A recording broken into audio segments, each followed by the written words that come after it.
గజం భూమి 26,000 రూపాయలతో 200 గజాల భూమి కేవలం 55 లక్షలు మాత్రమే. బెంగళూరు హైవేకి 2 నిమిషాల దూరంలో. సార్ రాంప్రసాద్ గారు నమస్తే సార్.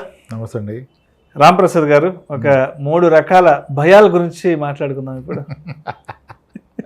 భయాలు భూతాలు చెప్పండి. అంటే ఇది భూతాలకు సంబంధించిన భయం కాదు, ఇది డబ్బుతో కూడిన భయం ఇది. ఓకే చెప్పండి. సో మధ్యతరగతి వాళ్ళేమో ట్యాక్స్లకు భయపడిపోతుంటారు. ఇంత ఆదాయం వస్తుంది, ఇంత జీతం వస్తుంది, వచ్చినట్టేమో ట్యాక్స్లకు పోతుందని వాళ్ళ భయం ఉంటుంది. లోయర్ ఇన్కమ్ గ్రూప్ వాళ్ళు, అంటే పేదవాళ్ళ పరిస్థితి ఎలా ఉంటుందంటే ఇవాళ పూట గడిస్తే బాగున్నాం, రేపటి పరిస్థితి ఏందన్న భయంలో వాళ్ళు ఉంటారు. అయితే ఈ 2 భయాలు కాకుండా ఈ కోటీశ్వరులు ధనవంతులు వాళ్ళు దేనికి భయపడుతుంటారు, అసలు వాళ్ళ భయాలు దేని మీదకి వెళ్తుంటాయి? వాళ్ళు అసలు దేనికి భయపడాలో దానికి భయపడతారు, వీళ్ళిద్దరు దేనికి భయపడకూడదు దానికి భయపడతారు. ఓకే. కోటీశ్వర్లు భయపడేది any ultra rich person. Ultra rich అంటే ఆడు ఒక క్లారిటీ వస్తుంది. ఆ క్లారిటీ ఏంటంటే నాకున్న మనీ నన్ను అవుట్లూ చేస్తుంది. I can't outlive your money. అంటే నేను పోయే లోపల డబ్బు ఖర్చు పెట్టాలని క్లారిటీ వచ్చేది కొంతమందికి. అంటే చాలామంది ఆ స్టేజ్లో ఉంటారు కానీ గుర్తించరు. అదొక పెద్ద ప్రాబ్లం. మెనీ పీపుల్ వాళ్ళకి ఈ రోజు వరకు ఉన్న కూడబెట్టిన ఆస్తులు అవే వాళ్ళని దాటి బ్రతే కానీ వీళ్ళు వాటిని దాటి బ్రతకలేరు. యాక్చువల్గా జీవితకాలం ఖర్చు పెట్టడం మొదలుపెట్టినా ఆడుకున్న ఆస్తులు ఖర్చు పెట్టలేరు అన్న విషయం గుర్తించరు. అది గుర్తించిన వ్యక్తి దేనికి భయపడతాడంటే తన యొక్క ఆరోగ్యానికి భయపడతాడు. హెల్త్ గురించి, health fear is the biggest fear for the ultra rich and rich people. ఎందుకంటే ఆరోగ్యంగా ఉంటే తప్ప చూడలేడు కదా అదంతా. అది ఎగ్జాక్ట్లీ. కానీ యాక్చువల్గా ఆ హెల్త్ గురించి భయపడాల్సింది middle class and lower class. వీళ్ళు అప్గ్రేడ్ అవ్వాలి కదా ఆ క్లాస్కి. అవ్వాలంటే మేజర్ రోల్ పోషించేది వీళ్ళ హెల్తే. హెల్త్ ఇది బిగ్గెస్ట్ వెల్త్. నేను చెప్తా ప్రతి క్లయింట్కి, నెట్వర్క్ చెప్పాక 4 crores 6 crores వస్తుంది కదా, ఈ పక్కన 0 పెట్టినా 60 crore 40 crore అయినా హెల్త్ లేకపోతే ఇట్ ఇస్ నథింగ్. అంతే కదా. హెల్త్ ఇది బిగ్గెస్ట్ వెల్త్. 100 కోట్ల ఆస్తుండి కూడా మంచాన పడి ఉంటే ఆ హెల్త్ని కాపాడుకోవాలి. They spend lot of money, rich people on their health. ఈ middle class and lower class వాళ్ళకి మనం చెప్తే, అంటే మనం కూడా మిడిల్ క్లాస్, వీళ్ళని సపరేట్ చేయట్లేదు, మనం మిడిల్ క్లాస్కి చెప్తే మనం కూడా మిడిల్ క్లాస్, మనం అంటాము హెల్తే కదా లైట్ తీసుకుంటాం. ఆ హెల్త్ పోతే ఇంకేం చేయలేం. వాళ్ళు ఏమో అన్ని కోట్లు సంపాదించాక హెల్త్ మీద ఫోకస్ చేస్తారు, మనం హెల్త్ మీద ఫోకస్ చేయం, హెల్త్ ఇన్సూరెన్స్కి డబ్బులు పెట్టం. యాక్చువల్గా పెట్టే స్థోమత మన దగ్గర ఉండదు. రీసెంట్గా one of the top most celebrity, he's touching 65, health insurance కావాలని మన దగ్గరికి ఏదో సమూహం అప్రోచ్ అయ్యారు. అయితే 3 crores ఇద్దామంటే లేదు, నాకు ఒక 6 to 10 crore కావాలంటే, లేదు సార్ ఇవ్వలేమంటే, లేదు సరిపోదు కదా, నాకు గ్లోబల్ కవర్ కావాలి, 3 crores 6 crores సరిపోదు. మా కజిన్కి ఫుడ్ పాయిజన్ అయితే 80 లక్షలు అయింది మొన్న బిల్లు. లక్కీ ట్రావెల్ ఇన్సూరెన్స్లో అక్కడ కవర్ అయిపోయింది. యుఎస్లో ఫుడ్ పాయిజన్ అయితే 80 లక్షలు అయిందంటే వాళ్ళ కజిన్ ట్రావెల్ చేస్తే ట్రావెల్ ఇన్సూరెన్స్లో కవర్ అయిపోయింది, వచ్చేసింది హ్యాపీగా, సంతకం పెట్టి బయటకు వచ్చేసింది. సో నాకు అది చూసాక అర్థమైంది 3 కోట్లు కాదు కదా 6 కోట్లు కావాలి. ఇండస్ట్రీలో ఆఫర్ చేయట్లేదు, అందరూ ఆఫర్ చేయట్లేదు, కొందరు చేస్తున్నారు. ఇంకా అంతకంటే లేదు, 6 crores మించి లేదు, నాకు కావాలంటాడు ఆయన. అంటే ఆయన ఫియర్ ఏంటి అర్థమైంది మీకు? ఆ ఫియర్ ఉండాల్సింది ఎవరికి? వాళ్ళకు ఉండదు. ఎవరికి ఉండకూడదు వాళ్ళకు ఉంటుంది. తెలివితేటలన్నీ పాలసీ తీసుకునే దగ్గర వాడతారు వీళ్ళు, హెల్త్ ఇన్సూరెన్స్ దగ్గర పాలసీ వారిలో కొట్టి ఎవడు 1000 రూపాయలు తక్కువ ఇస్తున్నాడు అంటారు. కానీ ఎక్కడ క్లెయిమ్ సరిగా వస్తుంది, ఎక్కడ సబ్లిమిట్స్ లేవు, ఎక్కడ నాన్ మెడికల్ ఎక్స్పెన్సెస్ కవర్ అవుతాయి, ఎక్కడ ప్రాపర్ ప్రివెంటివ్ హెల్త్ చెకప్ వస్తుంది, ఇవి చూడరు. అది కాబట్టి డిఫరెన్స్ ఏంటంటే, ఎస్ బిగ్గెస్ట్ ఫియర్ ఎవరికైనా ఉండాల్సింది హెల్త్. కానీ అది మీరు అన్నట్టుగా రిచ్ పీపుల్లోనే ఉంది, కింద వాళ్ళు ఆ ఫియర్ లేదు, ఆ ఫియర్ ఉండదు. That's the. అంటే మీ లైఫ్లో బిగ్గెస్ట్ ఎనిమీ ఎవడంటే నేను హెల్త్ అని చెప్తే ఎవరికైనా. ఒకడు కొడితే లెగ్స్ కొట్టచ్చు, ఒకడు కొడితే ఎంత బలహీనైనా లెగొచ్చు, లెగ్స్ ఒక దెబ్బ వేసే ప్రయత్నం చేయొచ్చు. కానీ హెల్త్ కొడితే ఎవరు లేస్తాడు సార్? అంతే, ఎవరు లేస్తాడు?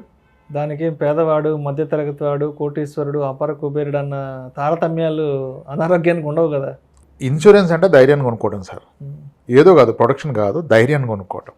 కోవిడ్ టైంలో I still remember one of my client come friend, close ఫ్రెండే, ఆడు ఫోన్ చేసి ఒక హాస్పిటల్లో ఉండి రెమెడీస్వేర్ ఎక్కింది, వాయిస్ అంతా చేంజ్ అయిపోయింది.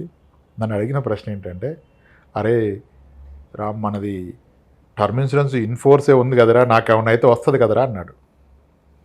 అంటే వాడు భయం ఎక్కడి దాకా వెళ్ళిపోయింది చూసారా. నాకేమన్నా అయితే నేను ఫ్యామిలీకి ఏం చేశానన్న ఆలోచన వచ్చింది బెడ్ మీద ఉన్నప్పుడు.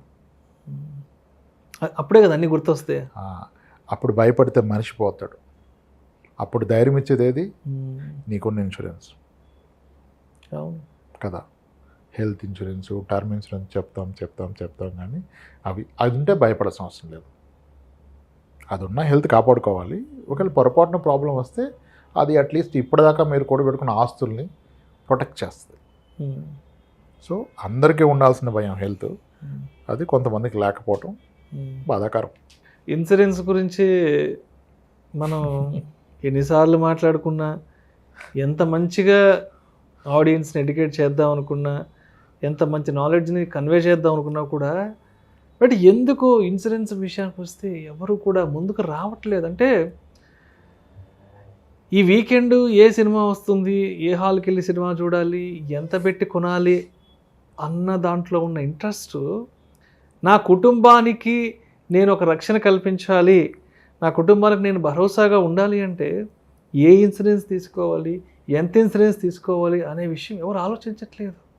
ఒక కొత్త సినిమా వస్తే తెల్లవారుజామున 3 గంటలకో 4 గంటలకో థియేటర్ కాడికి వెళ్ళిపోయేసి 2,000, 3,000, 5,000, 10,000 పెట్టి టికెట్ కొనే సినిమా చూస్తున్నారు. కానీ అరే నా భార్య పిల్లలు నన్ను నమ్ముకుని ఉన్నారు, అమ్మా నాన్న నా కోసం జీవించి ఉన్నారు, నేనే వాళ్ళ జీవితం. రేపు ఏదన్నా అయితే, అంటే రేపు నాకేదన్నా అయితే ఏంటి నా తదనంతరం నేను నా కుటుంబానికి ఏమివ్వగలను, నా భార్య పిల్లల్ని రోడ్డుని పడకుండా ఉండాలి అంటే నేనేం చేయగలను అన్న విషయం ఎవరు ఆలోచించట్లేదు తెలుసా. ఎవరు స్పేర్ చేయట్లేదు. అదేంటో అర్థం కాదు. రోడ్డు మీద ఒక్కొక్కడు రోడ్డు ఖాళీగా ఉంటే 80, 90, 100 స్పీడ్ మీద వెళ్ళిపోతున్నాడు. ఆ స్పీడ్ మీద పోతూ ఏ లారీ కింద బస్సు కింద పడితే నాకు ఏదన్నా అయిద్దన్న భయం కూడా ఎవరికి ఉండట్లేదు సార్. ఇప్పుడు పోనండి సార్, చెప్పగా వినకపోతే చెడిపోతే చూడాలన్నారు, అంతే ఉండాలి. ఇప్పుడు బాధ్యత తీసుకొని మనం ఎంత క్యాన్వాస్ చేస్తే ఏమవుతుంది. So at least I'm happy. కొన్ని మెసేజ్లు వచ్చినాయి గత 2 yearsలో. మీ వీడియో చూసాకే నేను నాకున్న 5 లక్షల పాలసీని 50 లక్షలు చేశాను, 20 చేశాను, మా వైఫ్కి 18 లక్షలు, 17,80,000 బిల్ అయిందని ఒక ఆయన పెట్టాడు మెసేజ్. హ్యాపీ. ఎక్కడైనా తీసుకోండి. ఆ ఇన్సూరెన్స్ ఉండటం ఒక ఎత్తు అయితే, సరిపడా ఇన్సూరెన్స్ ఉండటం ఒక ఎత్తు అని చెప్పాం. అడిక్వేట్ ఇన్సూరెన్స్ చెప్పాం. సో ఎక్కడైనా తీసుకోండి, ఎక్కువ తీసుకోండి, సరిపడా తీసుకోండి. మీరు తీసుకున్న ఇన్సూరెన్స్ ఈ రోజు కాదు, మీ భవిష్యత్తులో కాస్ట్ పెరుగుతుంది. ఈలోపు ఆరోగ్యపరమైన సమస్యలు తలెత్తితే ఇన్సూరెన్స్ రాదు, ఉన్నదాన్ని పెంచరు. చాలాసార్లు చెప్పాను. ఫుడ్ పాయిజన్కి 80 లక్షలు అంట. ఫారెన్లో అండి, ఇక్కడ కాదు. సరే, ట్రావెల్ పాలసీలో చాలా మంది company group health insurance, wife and husband, father mother ఉంటారు.